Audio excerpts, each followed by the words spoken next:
Ang sarap ng hangin. Ay, sarap-sarap ng hangin. Ang sarap ng hangin. Ito na po yung ating part 5 or part 6 ng ating long form video. Ayan. Maganda sana kung nakakapasok pa tayo sa mga sa may mga museum nila sa loob. Kaya lang bawal kasi pumasok. Sayang.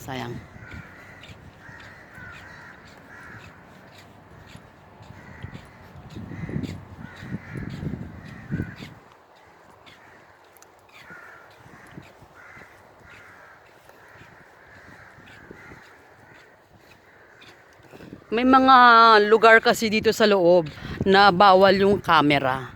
Bawal, kaya hindi ko talaga nakuhaan lahat kasi bawal nga. Siyempre, may nakalagay na signboard na bawal yung camera. And kailangan nating irespeto yung pinagbabawal nila. Kailangan matuto tayong sumunod sa patakaran nila para wala pong para walang problema.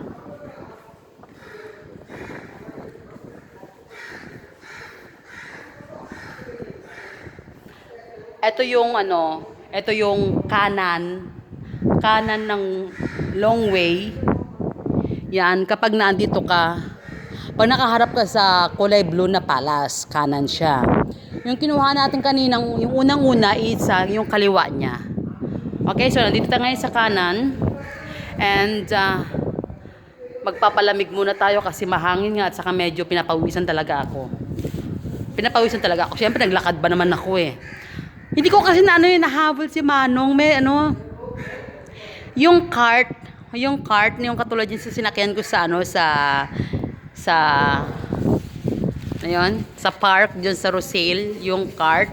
May nakita ako kaya lang hindi ko siya nahabol.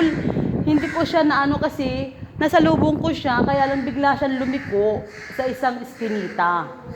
Eh hindi ko na nahabol dahil nga mabilis yung takbo niya. Parang nagro-ronda lang, parang nagro-ronda. Nakakatuwa.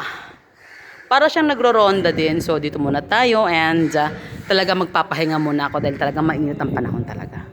And not naman totally na mainit, pero syempre mainit pa rin kahit paano ng konti, pero mahangin na siya.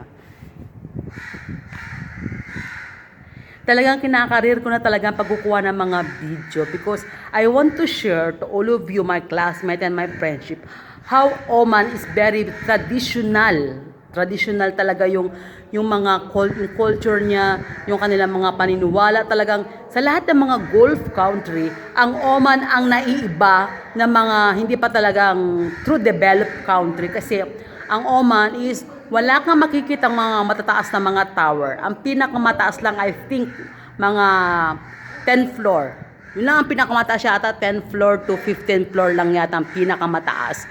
Pero yung as in talagang yung mataas na tower na hanggang 50 floor, wala po kasi hindi naman ina-allow talaga dito sa Oman. Kasi ang purpose po ng gobyerno ng Oman is panatilihin yung pagiging traditional and culture talaga nila. Yung talagang isa sa mga attraction nila na para makaakit ng mga turista na pumunta dito sa bansang Oman kasi pinapanatili talaga nila yung pagiging makaluma nila. Yung pagiging makaluma nila is talagang pinapanatili talaga nila yung pagiging makaluma nila.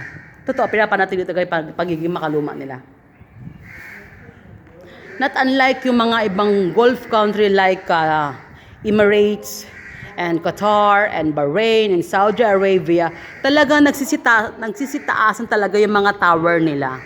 Totoo yung nagsisitaasan talaga. Pero ang Oman is talagang nananatili talaga sa ground pa rin. Pero mayaman ng Oman. Mayaman din ng Oman. Kaya lang, yung instead na yung to develop yung talaga yung mga structure, yung talaga mga modern, is talagang hindi talaga nila ina-allowed. Kasi masisira nga naman talaga sa environment ng isang bansa. So totoo talaga yon. Masisira talaga ang environment ng isang bansa kapag yung kahit sabihin natin talagang i-develop yung pagiging modern ng isang bansa, pero kung makakasira naman sa environment is hindi yun ina-allowed ng bansang Oman. So, salute and proud of you talaga bansang Oman. Talagang nanatili yung kanilang pagiging talagang makaluma. Di ba?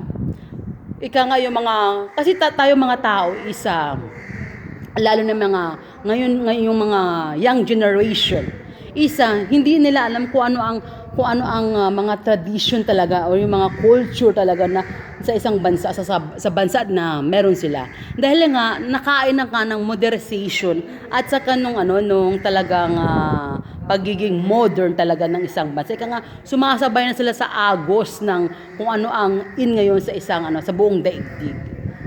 Diba? So, yung mga kabataan ngayon is wala silang idea kung ano ang meron sa bansa nila, kung ano ang mga unang panahon na meron sila. Kasi nga, na-develop na yung bansa nila bago pa sila isinilang sa mundo. So, diba nakakatuwa? Nakakatuwa yung ganong idea or yung ganong sistema. Diba? Ayan po yung al-alam na yung sa likod dyan napuntahan na natin. Pero sayang hindi tayo nakapasok kasi nga hindi na-allow. And ito yung kabuuhan niya. Ito po yung kabuuhan ng Al-Alam Palace. Noong last time na andyan tayo sa National Museum. National Museum yan. So today it's Friday. Ang open nila is 2 p.m. Pero just because nakarating na tayo dyan, okay na yan. So dito lang ngayon sa Al-Alam. And now, finish na yung ating Al-Alam. So, hindi na tayo babalik dito. And may birthday, hindi na tayo babalik dito dahil nakuha na natin ng video. And hopefully na nabigyan ko kayo ng idea how Oman is preserve their tradition and culture for being makaluma or being old. Pero isa ito sa best na mga destination to visit ng mga foreign person. And thank you